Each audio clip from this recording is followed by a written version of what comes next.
Thank you. I get off at 5. I can bring you up some. Really? Honest? Yeah. Oh, You gonna be at home or down at the shop? tomorrow at 5, I'll be at home. Okay. Is that all you need, or does your daughter need anything, or anybody else? Well, they ain't eating liver and onions with me. I'll let you know. Okay. All right. Good evening, everybody. Is the stream on? Yeah, Okay. we're all good to go.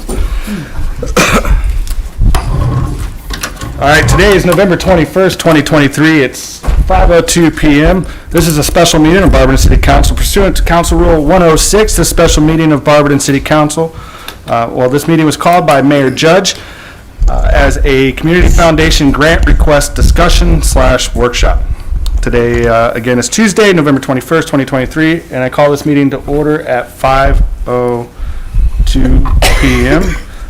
Before I have the clerk call the roll, just at some point, if you haven't signed the sign-in sheet out there, we're going to need that for some minutes for this meeting. So just at any point in time, make sure you sign that sheet.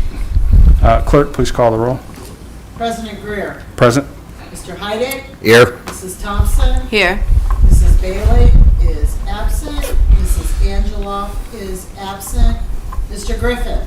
Here. Mr. Jaber is absent. Mrs. Coburn. Here. Mrs. Fry. Here.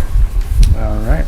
This is a special meeting, and we do meet the minimum requirements for a quorum. At this time, I will pass it over to the mayor to begin discussion.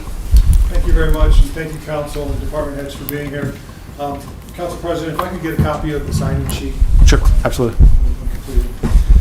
First, I want to kind of take a step back and kind of explain how we got here and what we're doing here tonight. So the purpose of tonight is, council had said they have ideas, they have thoughts, they have questions, they want to give feedback on this, on the financing of these two buildings.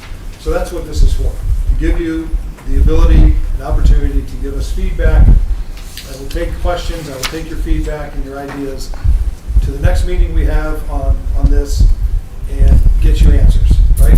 And then we will have another meeting. So what we don't need is misleading information on social media. We don't need false accusations. We are, and it might be funny, but this is serious stuff we're dealing with, right? So there was talk of we're going to raise rates. Well, there's no vote taken today. There's no vote requested today. Everything government does is with tax dollars in one form or another. So when you say it's on the backs of the taxpayers, in one form or another it is. Are we looking to raise rates some ridiculous amount that you may have seen in other communities? Not at all. Are we looking to get this funded? Absolutely. What's the best way to get it funded? We've been looking at this, the city's been looking at this since 1958. So I wanted to put this together for the council members to give feedback and ideas. I reached out to the foundation. They had previous plans. Mr. Slater contacted me this morning. He was traveling all last week. He was back in town. He switched some things around so he could be here in case there's anything for him to explain or to answer. So going into this a little bit, more recently, the Masonic Temple was purchased with funds from the courts. The courts legally cannot own anything, so the city owns it. The former First Merit building was purchased with ARPA dollars. That went through City Council as well.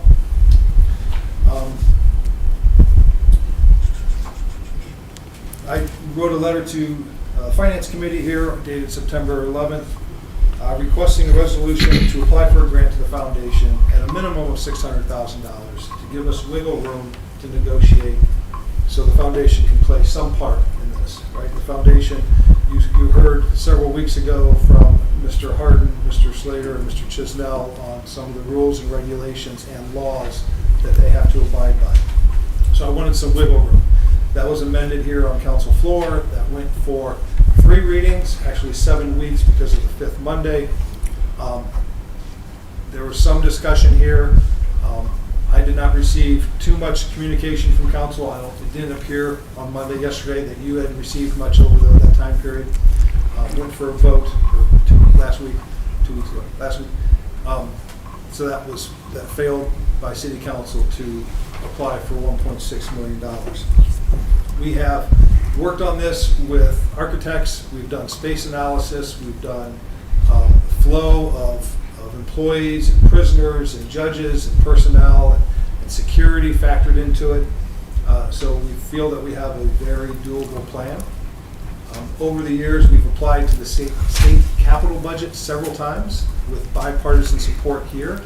We've given tours of our state reps and state senators numerous times. We've had letters of support from former judges who sat in these courtrooms for a new Justice Center city building. We've had former mayors have given us letters of support as well. The districts have changed over the years, so we've had new reps and we've given them all support or tours. And they all came away with the same thing. You need a new facility, right?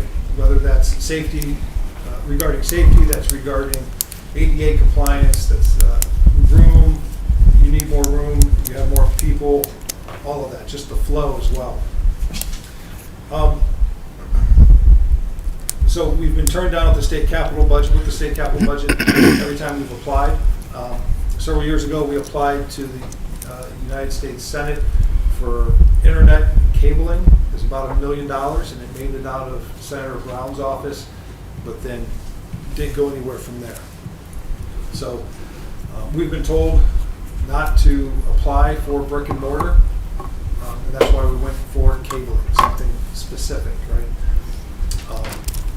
Because there's a lot more than going on than just government at our facility, right? If it turns into more of a community center kind of aspect in terms of bringing in the parks and recreation. So we're still looking at that. So whatever is decided with the capital stack on financing these two buildings, on the renovation, doesn't stop us from looking for more funding, right? So, and there's as I mentioned a few weeks ago, there's so many variables, right? Interest rate, construction costs for materials, all these different things. We've talked to specialized finance people. We've talked to attorneys that specialize in finance. We've talked to the Development Finance Authority, the Port Authority of Summit County, who does a lot of projects, the DFA. So we've talked to a number of people over the years. It's just getting the funding for all this. So obviously a lot has changed over the last 12 years. A lot has changed over the last just 3 years with the pandemic and inflation and things of that nature. So I want to turn it over to you guys, get your feedback, get your questions, so I can take that back to our meeting and get you guys some answers here very shortly. Okay? Yes. I just wondered how many people you have heard from and how many suggestions have been given about ways to possibly fund the project. So I've received emails from yourself and Councilwoman Angela. And that's all? In terms of setting up this meeting, yes. I don't know if I should go to any of the questions that I ask, or if you just want to answer them at a later date and let everybody else have something to say. Maybe we can come back to you if we get through everything. I wanted to set this for an hour because I know people had to put things off and change their schedule to be here, and I appreciate that. And I realize that there's some new council members coming in next year, but I want to be cognizant because the council members who aren't going to be here next year are still residents, right? And they still have a say. So we want to make sure that we have as many public meetings as possible, be transparent, and as we flow into next year, continue these discussions, right? So, is there any questions, ideas, thoughts? Yes. Thank you. Director Flaker had mentioned that perhaps a staggered approach or a one-time cash payment. Has that been discussed at all with the foundation, or? No, so we have a meeting next week with the foundation, and that'll be brought up. But that, we haven't been able to schedule a meeting since Director Flaker brought it up. And with $6 million coming from the ARPA money, is that correct? Yeah, right around there. Director Flaker also mentioned that we would have to renovate the old First Merit building first, move in and be completely operational before this building starts.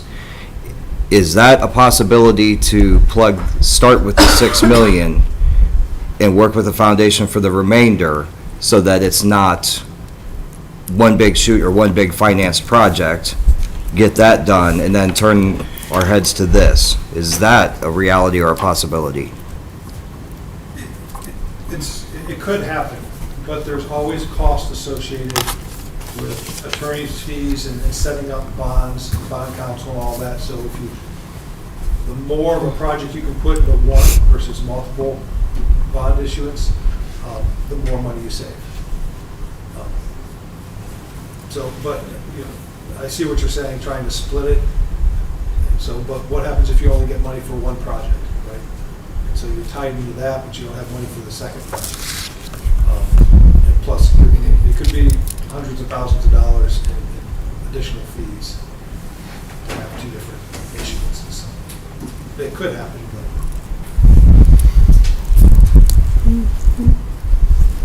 Yes? One of the questions that I had was whether or not we could add a line item to our budget that would be for the rehab of the buildings, so that we just spent so much per year and kind of, as he said, staggered what we do and just move certain departments into the new building, one at a time, like move the water and finance over to the new building and, set up their particular area and, the next year do something else. Would that work, or is it too piecemeal? It doesn't make sense, or what do you think about that? Some of the things, you may have to be moving departments multiple times. Right? So I think one of the first departments that would probably move would be finance. Right? Get them out of that lease, move them in there. Right. So if you think that they renovate, the easiest part to put finance in, probably by the drive-through. They move them there, but maybe that's not the perfect place. So they renovate that, then they go to renovate another part of the building, and they're moving that. There's a cost to move Right. computers, and that, it may add to the cost. As the director said, what if you're going to have downtime, right? You're going to have swings in the economy. You're going to have good years. You're going to have bad years. That's his fear with the general fund, right?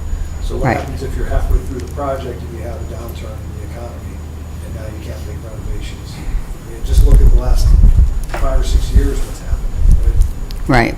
So if you get everything locked into a bond issuance, the money's there, it's going to happen. You just have to have the money to pay for it, right? So, but kind of with the timeline, even if something was agreed upon between the city and the foundation today, you're looking at quite a bit of time before you get all the paperwork and behind-the-scenes stuff done, the bond counsel, attorneys, and all that. And then it's probably a good year or longer of construction. Right? I'm not sure exactly what they can do during winter months and things like that. So you're probably not moving in until mid-25, maybe 26. And then you'd have to start paying, right? So making a line item to, I don't want to talk for the director, but making a line item to budget funds for that's earmarked, you've got some time, right? I had another question. Some of the things are going to have to be done first, and I don't know if this is one of the first, but I know that we want to convert to gas. And would that be something that we could do before we even start moving and doing renovations, or do they have to know, certain things about the building before they could convert it to gas? I'm not sure if I'm not qualified to answer that to see, I don't know what goes into that, if that can happen while operations are happening.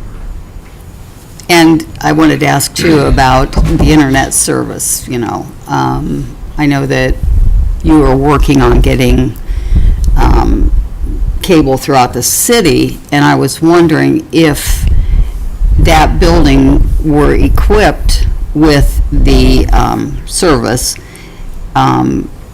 would it just be like a main line and then they can go out off of that over the years as they put together different departments and what have you? So since there's a bank there, they do have fiber already. And I don't know that much about fiber to give you a full answer. I know that we're still working with the county. They are should be starting soon to link all 31 communities together, so that will come through the city of Barberton. And I believe you can feed off of that. That building already has fiber. Okay, that's good. All right, thank you. And for everyone in the gallery, that building was built in the late 70s, early 80s, so it's all electric. That's when she brought up the gas heating, there's no gas. So converting the building to have gas as well, as she was talking about. Shorter. Yes. Mr. Mayor, originally, we talked about the 600,000, and it was changed to 1.6, and, that's not gonna do. Would it make more sense to go back to the 600,000 or whatever that the foundation can do for us, and then go from there? You see what I'm saying?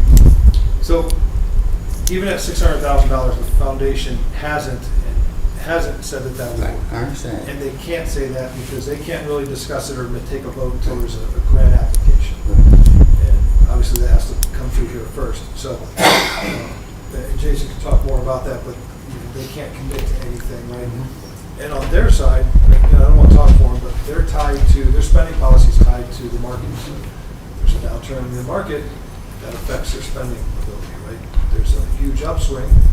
If there's a 25-year upswing, that'd be great, right? So it's difficult from there, and because this is apples to oranges when you compare this project to the school. Yeah, my take was just, we don't know what's gonna happen. We don't know how much we're gonna get. I mean, if it was some kind of hard figure that you knew, could we work from there? I mean, Yeah. Well, they never agreed, there's never been an agreement because we Okay. never gave them anything. But even if we had given them something, it doesn't mean that they were Right, going correct. to But we would know. be able We to would give know. us We would know. more than $1. If it's zero, you would know it. That's my. Feel free to jump in anytime. So yeah, and I'll just come up here, so hopefully this makes it a little easier. But certainly we're not in a position. I'm not in a position to commit any kind of a number, but I do. To your point, there are. I mean, as described the last time I was here, there are certain rules that we have to fit by. Right. The biggest one of those being the safe harbor. So under Ohio Revised Code, the max that we are allowed to spend in any given year is 5%. And that would include our operations, that includes everything. So right now, roughly, top of the head to make the math easy, $80 million endowment, so that's $4 million a year, absolute maximum.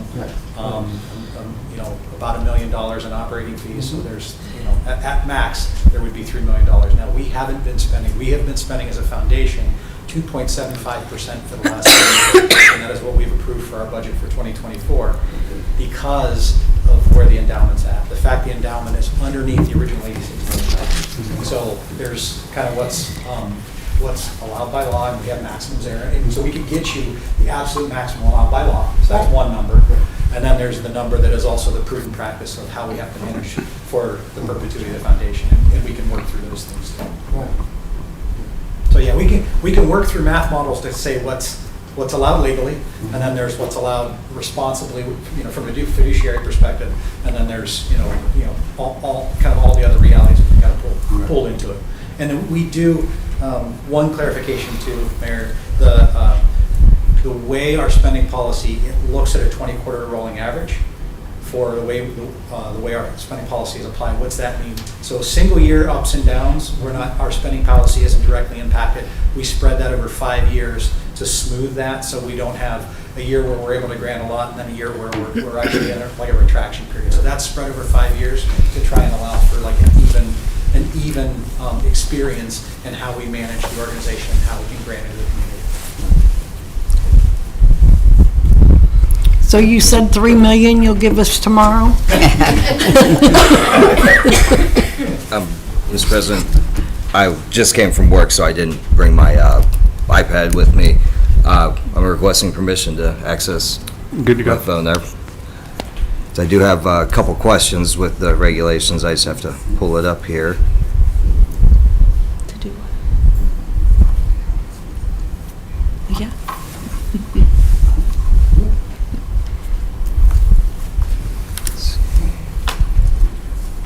And Mr. Slater, you can help me as I comb through these here.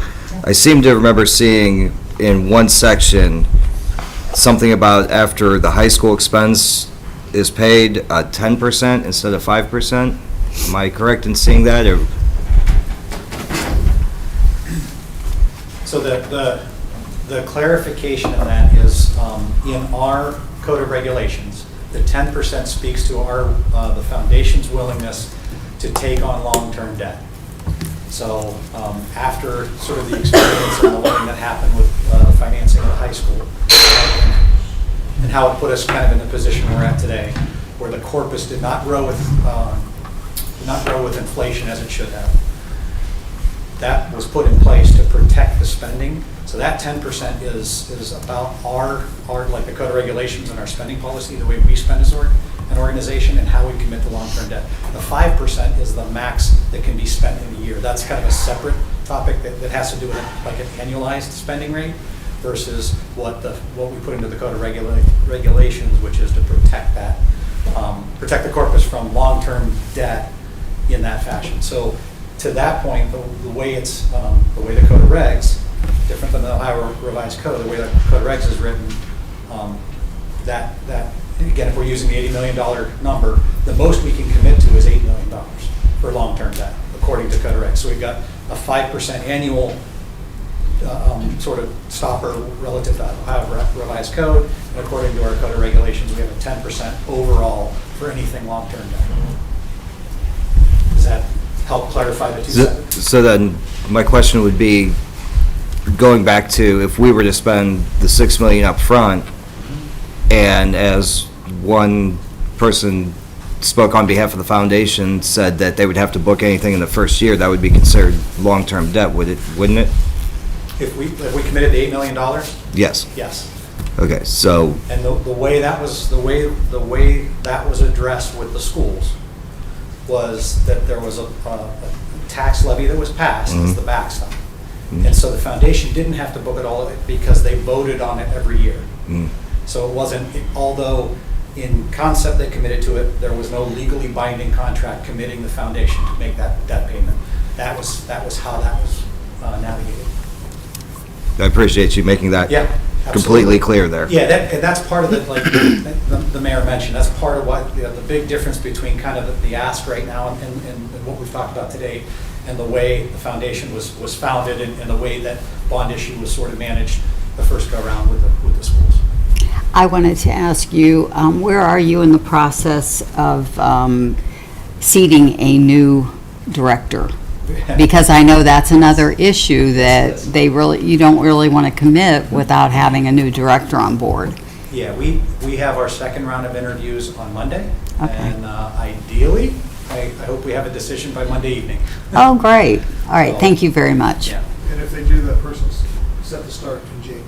Yeah, I believe right now, again, trying to give people in the type of roles they'd be coming from plenty of time for notice and things with their current employers. Okay, thank you. But you had a question, Mr. Griffin, or? No. Okay.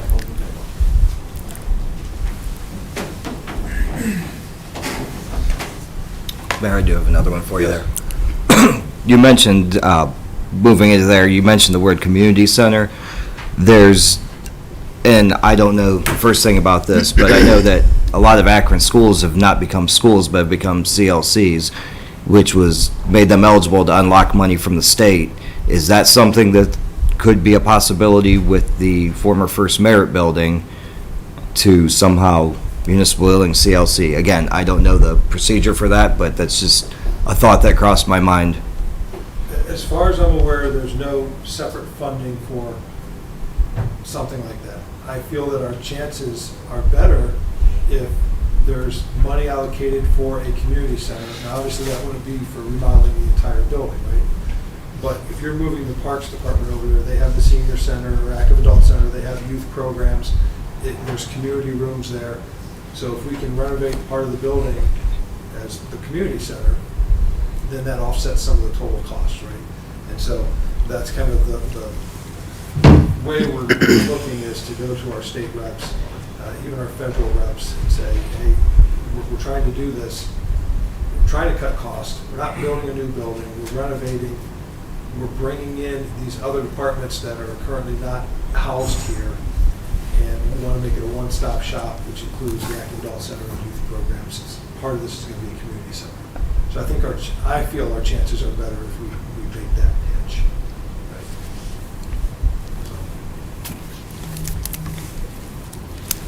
So, yes. Is there space in this building for all of our departments plus any rental? Possibly. But when you get into the funding, you have to there's certain rules and regulations you have to follow on how much is nonprofit and how much is it for-profit. Okay. And I don't have those percentages off the top of my head of how much of the building. You can't make use of more than a certain percentage of the building for profit, right? So it can't pay for itself technically you can't rent out the third floor and have that pay for the first two floors. Right. We're going to be on You know, and so. Like the way you think. The city, not getting in a bind through an audit and a space analysis. And that's why the space analysis not only helps how much space does the service department need versus the finance department, but how much is occupied by city services versus another service, if there was to be another service there. Right? And I think Councilman Heidegger brought up before about maybe some county offices. So that's not out of the question. We have to have that conversation. I'm not sure what the likelihood is of them coming here, county offices. We had talked years ago about Job and Family Services is up on Talmadge Avenue, northern part of the county, very difficult for people from the southern part to get there. So would it make sense for them to open up a satellite in the southern part of the county here? Would this make a good area for that, right?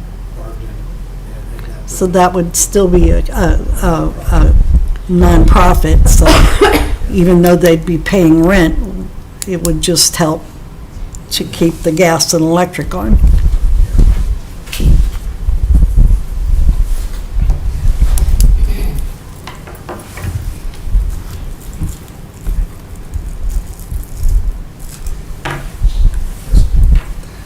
You had mentioned with the internet, with the county ring looking to go live in the future, is that something that could help offset the cost? Would the county be willing to pitch in and help use this building as sort of a, President Greer, you'd be able to help me with this one, sort of a data hub? Yeah, switchboard of sorts. No, they've already got a data hub identified.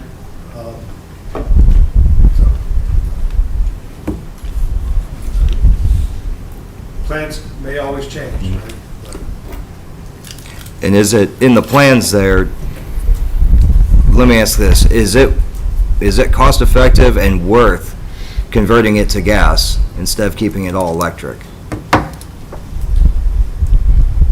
Off the top of my head, I can't answer that, but I would say that if it was cost effective to keep it the way it is today, it may not be tomorrow. So, if you're going to do it all at once, because gas may go low again, and electric rates are going to rise.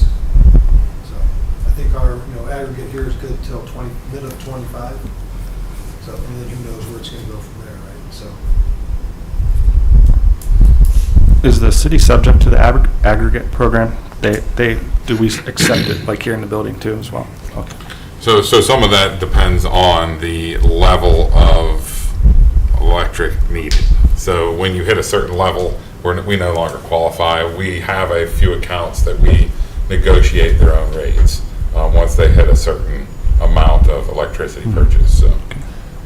Several council members have brought up over the past few years of that building specifically, but also this one with solar panels. And if you look at the solar panels, every year the cost comes down, the technology changes, the payback period is reduced. So, it seems like our winters are been pretty mild the last few years. So that maybe help offset some of the electric costs down the road. I just don't know the formula of how much space you need with solar panels to make a difference, right? If that roof is big enough to supply energy for that whole thing,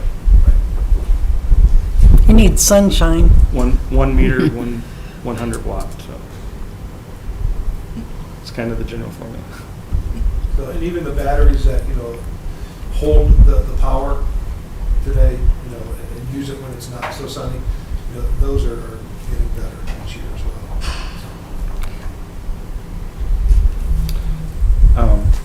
well. So, a couple of council members, and this is not going to be apples to apples, I'm sure, but a couple of council members kind of tapped on it. But from the way I look at it is we're not going to be able to have a single payment from anywhere to pay for this. It's going to come in multiple forms, which pretty much means that this is going to have to be, that we have two options at that point from what I say, and correct me if I'm wrong. Either the building stays vacant until we have the total amount of money, or we stagger like some of the other council members have mentioned, and at least move people in there. Now, it may cost more money, and this is where it might not be apples to apples, but the way I'm thinking about it, how I think about it. If I'm gonna renovate my house and I don't have enough money to do every room in the house, I'm gonna start with a couple rooms that I can afford. And it may cost me more money in the long run, but it's spread out over X amount of time to save, I don't know what that dollar amount would be saved, but I just wanted to reiterate, and also if we do split it like it has been mentioned, and we move some of our departments here, if we fail to move into that building, we're stuck with this building anyways, meaning that this building has to be good enough. This building? Correct. Yeah, this building. It has to be good enough for us to use. So why wouldn't we put that as the last project? Because they could still use it without renovating this, except for some of the floors. So, I mean, we're going to have to use it if we don't do it. Why, other than the money, do you see any other reason why we wouldn't just put all our money that we can into the first phase of this, getting that building ready and renovated? Even if it's not 100% renovated, the more we get out of here, the more room that the other departments or whatever is going to take over, they can still use this building. It's not like it's inhabitable. Like, we're going to have to, if we fail to move forward with this, we're going to have to stay here and figure it out. So, but the more we get out of here and over into that other building, the more space that they have. That this building's sound now, that building's not. That building needs money. And other than the money reason, would there be an issue with doing it in phases, departments or floors at a time? Would we have 6 million ARPA money if we get some from the foundation or some money from other places? That should, I don't know. I haven't seen the numbers broken down other than the big project, but I couldn't imagine that we wouldn't have enough money at that point to at least renovate that building and get it white-walled. Would I be mistaken in thinking that? The biggest expense over there are the mechanicals, the roof, and those types of things, right? And I don't have in front of me the breakdown, the line item breakdown of each one, but that's the biggest cost. And have you been in that building? I have not. I'm waiting for this. So the way it was constructed is pretty nice, because you can go in there and demo the whole thing internally and not mess with the brick and mortar, right? So it's attractive from that standpoint. You're absolutely right. If the administration moves out of this building and nothing is done with the building, there's efficiencies in just having more room, right? It doesn't clear up the ADA stuff and some of those other things, but you're right, there's more efficiencies here.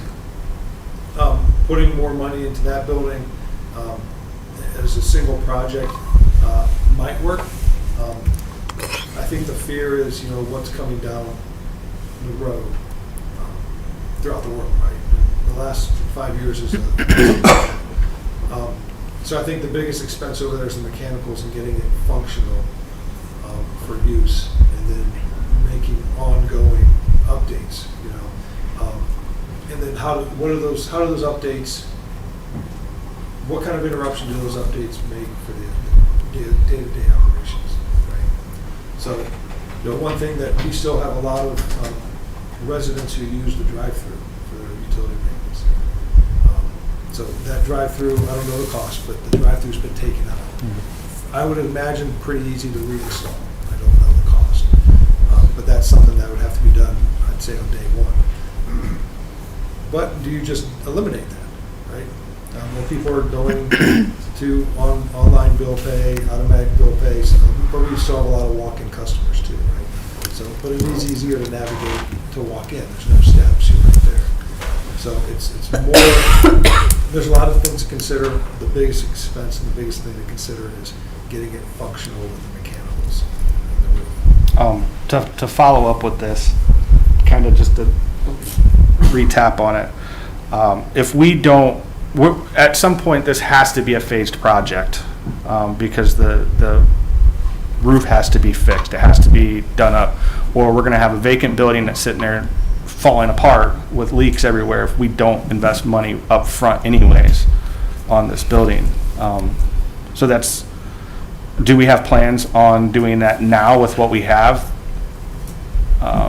Where is that, I mean, that, I would imagine that would probably be the first thing, one of the first things that we do, even without asking for money from anybody else. Like, if we don't go fix the roof now, then very well, it's gonna cost us triple down the road to tear everything out because it got soaked or something happened, so. No, and we've been in there since we've gotten the keys, kind of analyzing everything, making sure that everything's buttoned up for the winter time and all that. Okay. How many people live in there? Nobody's living. Does the roof leak now? Not that I've seen, but that doesn't mean that it's not leaking, because there's drop ceilings, right?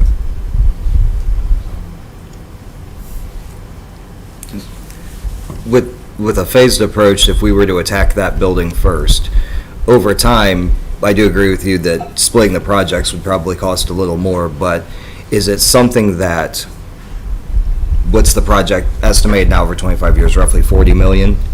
Spread out over 25 years. If this were something that took 10 years to come to a full realization, to be fully operational both sides, and it cost us 45 million over 30 years, being a phased approach and not trying to commit the city harshly all those years by doing it in steps, and also at the same time not asking the foundation to fund heavily up front, but in the tiered stage, would it be worth paying the extra over 30 years than, by staggering it like that, than trying to do both projects at once? I know obviously it would cost more, that 45 is bigger than 40, but for the sake of paying that money on the city side and the foundation side, would it make sense to stretch it out more like that? I think that it would be way more than, and I know you're just picking numbers, but Right. I think it would be Right. way more than the 45. Mhm. And I'd hate to get in a situation where we split the project up and we say, okay, we've got a cash right now, but we can, out of the 10 things that need to happen over there, we can only fund 6 of them. But we know that 10 has to happen, so where do we get that rest? And how long does that sit there, those 4 other things sit there and not get addressed? Or get addressed to a point where it's just, lipstick on a pig type of thing. And, you always have costs going up, whether that's vehicles or chemicals or wages or benefits. And then, I know that myself and the finance director talk all the time about just the last 5 years and what's happened. And there's no one that could have planned for any of that, right? So what happens in the next 5 years, let alone 10 or more. So if you have everything bundled together, you know it's going to happen. You've got it financed. Doesn't matter what happens, really, right? And that's why the finance director is kind of leery of spending anything out of the general fund, because that's the fund that gets hit, right, the hardest during bad times. So, I mean, we can definitely explore that, because we're all just making hypotheticals here, right? There's, like I said, there's 10 things that have to happen. There could be 20 things that have to happen. There could be 3 things, right, before it can be operational. So we'll break that apart and look at splitting this into multiple phases. So if you think about 2 projects now, but multiple phases within the projects. One thing that's needed here that's an addition is, we're applying for grant funds for the Masonic Temple, but, you know, a Sally Port, you know, that's probably the biggest, one of the biggest safety issues facing this building here, right? For our employees, our officers, defendants. So, and that's an addition, right? So. Mayor, do you happen to have, I know the number that you gave was for both projects together, and typically when you go to a single engineer or architect place, they're going to give you a number based on the total project. You know, they may give you a better number, but do we have separate numbers for just the First Merit building side of things? So the estimated cost for that, just the construction, is 11.5 million. So it's more closely attainable than 40. The cost is estimated to be higher here, because this is all concrete, it's a little difficult. And I know you mentioned, and again, I'm kind of beating a dead horse here, but I know you mentioned that there's ADA things here, but this building is sound. We just put a new roof on it. It's not exactly what maybe the courts want right now. I know that we need to do things for the police, but the 11,000 to get that building 100% up to par and all of us out of here is way more obtainable than right up front. Just go to the point, to the phase portions of things. But remember, any funding from the courts cannot be used over there. Right, and I do know that they're contributing quite a bit. So, was it 4, 5? We have about 3 up front, Okay. and then there's an annual amount. Yeah, right, and then they do 500 and some thousand, About 200,000. 200. You know, but if we could fund it, and then they could put that towards here while we work with them, agree with them. I know the judges turnover; they make a lot of the big decisions on that. But Well, and so, yeah, but everyone that's worked in the courts has always been on board. right? correct, yeah. So the construction for over there and for this building does not include any audio-visual equipment, doesn't include any cabling or IT.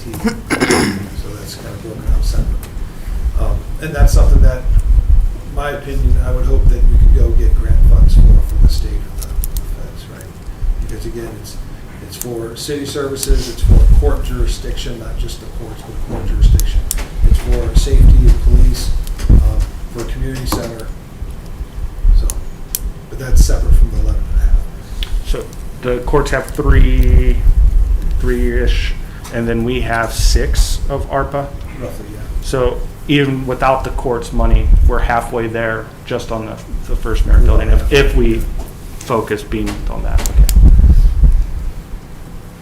Of just the construction, the building. Yeah, correct.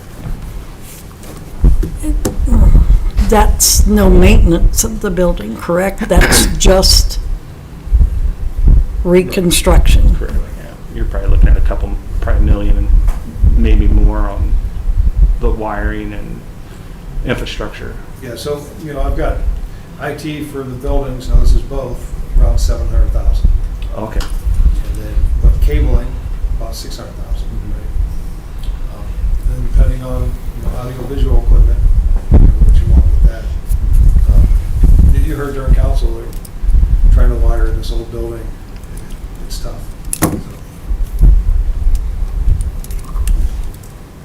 Mayor, I have, this might be a little bit of an out there idea, but if we have the space, have you considered, with our dispatch contracts being the way that they are, having our own dispatch center included in this project? So we used to have our own dispatch. You know, Copley has agreed, Copley has voted, the trustees have voted to go to the county. The county has not accepted them, right? The county, we've talked to the county. I think we provide a better service at a lower cost. And there's a lot of intricacies associated with dispatch and the software systems that are used, right? Mm-hmm. Do the officers like them? And from what I've heard, they don't at the county level, right? And again, that's subjective, right? We could theoretically bring back dispatch here if we wanted to. I'm just wondering if it could also help generate some revenue that way if we get surrounding communities to kind of jump on board with us. We wouldn't be able to bring dispatch here with other communities. Okay. the space, the technology. Have you been out to the facility in Norton? I have not. It's a well-built facility, and, it's, kind of sits underneath the fire station, but it's its own separate building. So if the fire station falls down, the dispatch center is still its own HVAC, all of that. So they build it very well. So, but if Copley leaves, we're still there with Norton. Okay. Mayor, how much does you said the court has roughly 3 million. How much do they bring in a year towards that capital fund that's dedicated just for that? Right around 200, 225. So in 4 years, that could be $1 million more. But, so it would be money up front and then an annual amount Right. towards the debt service. Because if we had our 6 to plug in over there and we're able to stack 5 more from outside of here to get that building done, we'll just say another 6, just because, like you said, the cabling and the wiring, and we'll say 6. If we could get that matched, then that would buy the courts time to build up their fund a little bit to when we're fully online and operational over there, we could focus over here. And I know by that time, prices would go up some, but again, in the long term, it's going to cost more, but in the short term, it may be what we can afford versus mortgaging our future. Well, yeah, definitely. And, when we did a space analysis, employees, tell us what you want. Everybody wanted their own restroom, everyone wanted their own coffee place, all that. So what do I you just want need? some WD-40. One of these days, man, I promise. That's another thing, these chairs, the chairs in the mayor's conference room, they've been here for quite a long time. But you also have to be careful from an audit perspective. If you use money from the courts, they can't, how much square footage are they using? Are they overpaying for that area, and is it dipping into another department, right? And if we were to use utility funds or enterprise funds, it can't pay for more than what it's being allocated for. So an auditor, how would an auditor look at that? Because we definitely don't want to get dinged by misappropriating anything, right? So that's something we always keep cognizant of as well. We're talking about splitting court and city money, but the city is responsible for providing the building for the courts. Is that correct? Correct. For ORC. Yeah. So it's not really a splitting. I mean, yeah, we can take some money and do that, but basically they're giving money that they're allowed to give through charges that they charge people and that, but it's really the city's responsibility for the courts building. Correct. Right? But that $3 million, that's in a fund set up, I think, by former Judge Wygand, that can only be used for capital improvements. Am I correct on that one? Yeah, I forget the exact title, but it's for like a building fund, capital project fund. So it can't be used for anything else for the courts, so it would be silly of them to Yeah, sit on it. but I'm I understand saying- what you're saying, yes. Yeah, they can, and that goes up and down based on what they charge, what the fees are that the state allows. But I'm just saying that they can build their fund, but that's not our money to, as a city, it's not our money to use on this building unless they designate it. So, okay, Judge Wygand did it, but judges change on a regular basis. Who knows? And Is what I'm trying What to. they've done in other areas is, you can have an MOU with the courts, because, elected officials will change and all that. So it's written in stone, right? Okay, as long as it's in granite.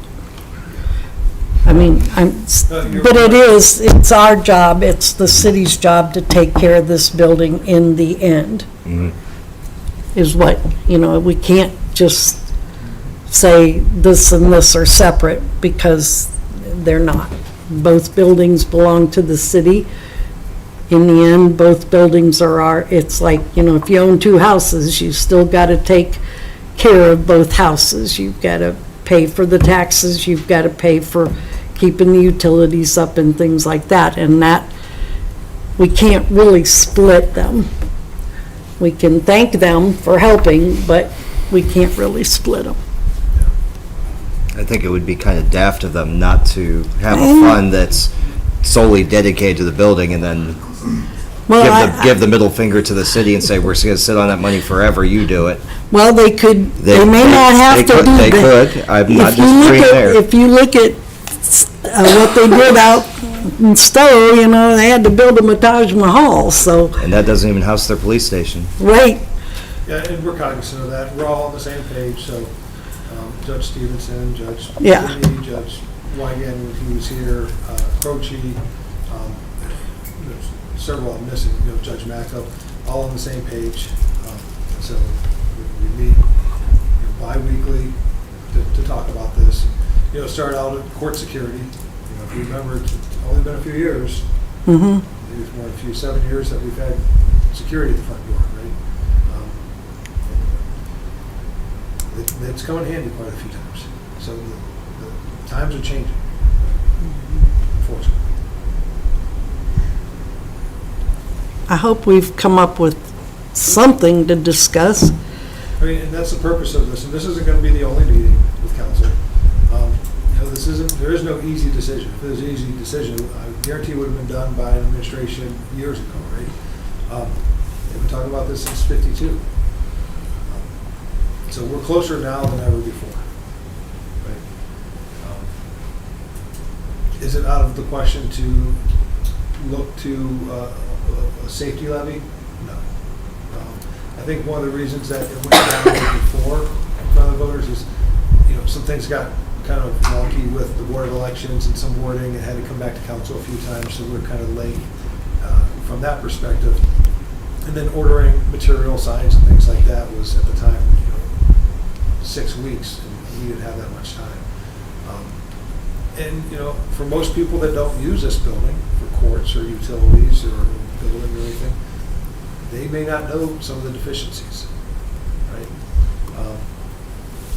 So we've talked about that as well. Do we go out and try to pass another levy? Do we pass a trust me levy like happened with the schools, and trying to educate people on that? The one thing that I do say the foundation, not Jason or Tiffany, what the foundation should have done over the last 25 years is every year come out and say, hey homeowner, we just saved you X number of dollars by granting this towards the high school. Yeah. Because we all kind of became numb to, hey, we didn't have to pay for this, right? And some people, obviously the society or the citizens have changed and they may not realize what happened with the foundation. So that's not out of the question, to kind of be the backstop. Yes. You mentioned a safety levy, but, and maybe you could call it that, but the fund that we had created, Issue 8, with Issue 8 money, for the streets, that was a 0.25 increase in income tax that generates $3 million a year, correct? 1.2? Okay. That's why I was thinking it would even be less. I was thinking it did generate $3 million. But could we do something like that, or are we maxed out on what we can charge in the form of income tax? No, I think you want to kind of compare yourself with other communities and what they charge. If you remember, we talked about rollbacks. Right, that's where they really make out. But that number may fluctuate, right, the income tax. So it may fluctuate just a little bit, it may fluctuate quite a bit. You have to make sure that you've got enough money each year to make that payment. So. The thing about that also, when we're talking income tax, you're talking about people that actually work. And we have a huge constituency that are retired and do not pay income tax. And thinking of it in those terms, maybe we should do something that it affects everybody. Everybody is paying something towards, either the safety levy or whatever it ends up being called, so that everybody is contributing to that. So I don't know how we would go about determining that and the percentage based on what, or if there could be an assessment on property taxes I that, mean, we're closer now than we've ever been before. And then here comes the state of Ohio with a 30% increase in property taxes. Mhm. I mean, so, you know, you get so close, and then you got things working against you, right? So even if you believe that this is the right project and you're willing to pay, you're already gonna be paying, more, not getting anything out of it, right? right? So how much do you go to the residents? I mean, obviously, government is run by tax dollars in one form or another.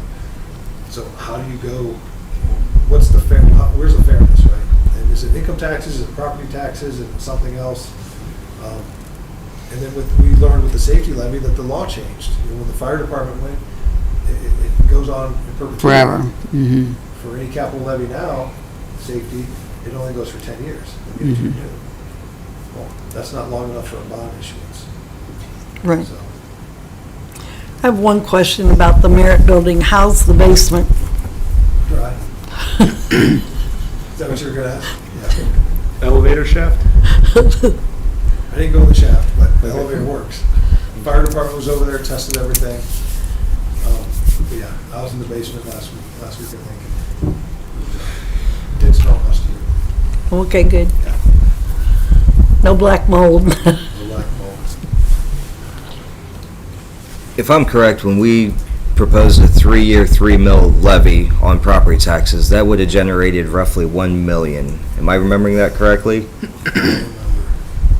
Anybody? Is that for the rollback or? No, that was the ballot initiative that was for 3 mils to the general fund for 3 years and expire. Yeah. I want to say that was roughly 1 million that would have raised. A 3 mil capital levy tax for 25 years, backed by the foundation. In the foundation's eyes, in the city's eyes, do you think that could sell to voters, to the people? I don't know how. I'm looking at the high school model again, as basically the insurance policy for the foundation. But do you think that our citizens would support something like that? I don't know, so some of the rules and regulations and laws have changed with foundations since that happened, so I don't know how that would play. But let's say it would work and the foundation would be on board to do that. There'd have to be a lot of education with the citizens, just like there was with the high school, right? There was a trust me levy, right? And it was the first time, I think the first time it ever happened in Barberton, or really anywhere around here. Hey, trust us that we're gonna vote on this as a grant every year. If not, it's coming on your property taxes. Yeah. Trust us. And I don't know the percentage that it passed, so I don't know if it was close or not, but there's gonna have to be a lot of, even with this U8, there's a lot of education that had to happen, right? Because like I said, I would say the vast majority of residents don't use this building, right? So you really gotta educate them on why we need this, right? And then it's not the Taj Mahal like you see in other communities, right? Right. But, you know, I'd also hate to take, open the doors for residents to go through, parts of the police department. Oh. Maybe they don't need to see that, right? Because it's an active, functioning, operating police department. They gotta put everything away because they may be working on cases, but they don't have a lot of room down there. No. Just from that perspective. You can tell people things until you're blue in the face, but they gotta see it, right? And have their feet wet when it's sitting in water. So, yeah, so possibly, yeah. It is 6 o'clock. Yes. I was going to say, even if constituents do not come to this building, they do have to come for certain services, and the police operate out of this building, which is important to every citizen in town. Well, So, like, most residents only care about whatever they need, right? So they may not give the water department a second thought until there's a water main, right? And they may not care about the police until you need them, right? But, you know, if you go out and say, hey, do you think that we need a new city building justice center? You'd have to explain why, right? And people are amazed when you knock on the walls that it's all concrete. Like, what do you mean there's 10 inches of concrete there? And so Councilwoman Angeloff asked, can you find out how this was built? Like, who paid for this? Because it had to be pretty expensive, you know, for all these walls.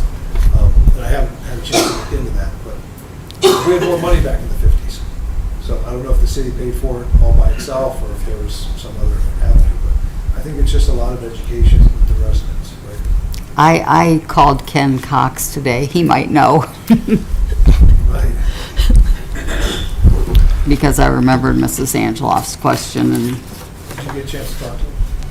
no, I did not. I had to leave him a message. So, he was probably busy, or taking a nap, or something. So I do want to be cognizant of time. I want to take all these comments and questions and put them together and send them out. Please let me know if there's any corrections or additions, and then, you know, we can discuss them. And you know, I'd like to have another meeting and keep this train rolling. Right? So this isn't it. Like I said, if this was easy, it would have been done years ago. Right? But we're just so darn close, right? So. I just seen some people out there. I didn't know if they had any questions or anything. If you were still gonna take any, or Sure. anybody out there. Questions from the other? Thank you for coming. And Mayor, I Absolutely. did have just one question, one other question. Do we have a breakdown on what the police department, the Sally Port, and updating the police department? Because outside of us moving, that's like probably the priority in this building. Do we have a breakdown of that by itself too? Because the idea of, for me personally, is appealing that we have, and we could probably come up with enough money to get that building retrofitted, but on top of that, just as important, if not even more important, is to get the police department up to par. So I would have to include that into like my mental thinking. Do we have a breakdown of what getting the police department, the Sally Port can't go in until that building comes down, correct? So there's a lot that needs to happen, but do we have a number specifically for what the city would put into the project for the Sally Port, updating the offices or whatever the plan was to retrofit the police department? Yeah, I believe we do have that line item. I don't have it in front of me. Okay.